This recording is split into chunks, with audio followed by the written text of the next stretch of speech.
Invité à décrypter les scènes de cuisine du cinéma par GQ, Philippe Etchebest a commenté la scène culte de l'entrecôte dans le film Le Gendarme à New York avec Louis de Funès et Michel Galabru. Voilà bientôt 12 ans que Philippe Etchebest est un personnage incontournable du petit écran.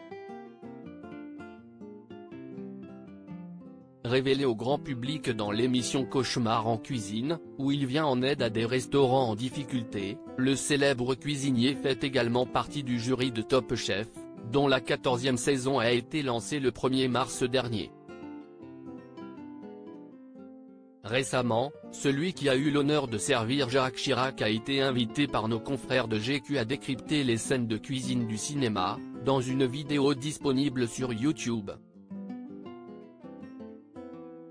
L'occasion pour lui donner son avis sur le film d'animation Ratatouille, le manga culinaire Food Wars, mais également la comédie Le Gendarme à New York avec Louis de Funès et Michel Galabru.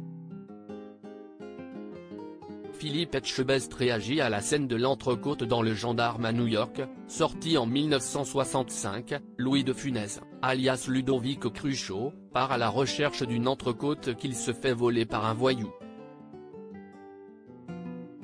Souffrant du mal du pays et déterminé à manger sa pièce de viande, le maréchal des logis chefs se lance alors à la poursuite du malotru qu'il livre aux autorités.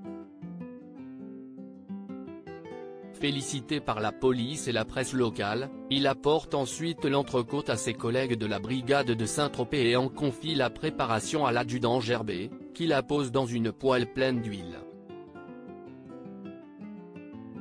Une scène que Philippe Etchebest a décryptée tout en donnant ses conseils pour une entrecôte réussie. Il y a beaucoup d'huile. Pour faire cuire la viande, on saisit, on caramélise et après on finit au beurre. On réduit le feu après la caramélisation et on rajoute du beurre pour nourrir la viande, a-t-il d'abord expliqué. Ça ne va pas du tout.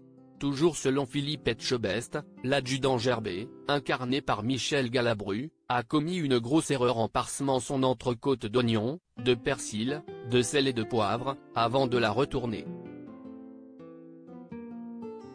Avant de mettre quelque chose sur la viande, il aurait fallu la retourner et la poser.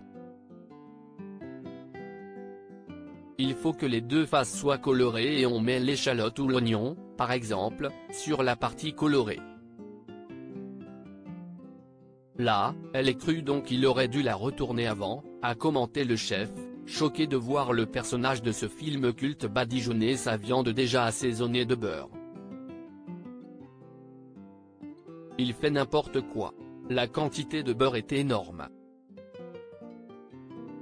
En plus, la poêle prend juste la pièce de viande.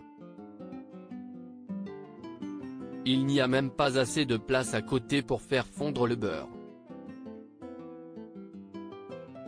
Ça ne va pas du tout. À lire aussi quelqu'un d'autre l'aurait fait, on n'en aurait pas autant parlé. Philippe Etchebest donne son avis cash sur l'affaire Pierre Palmade.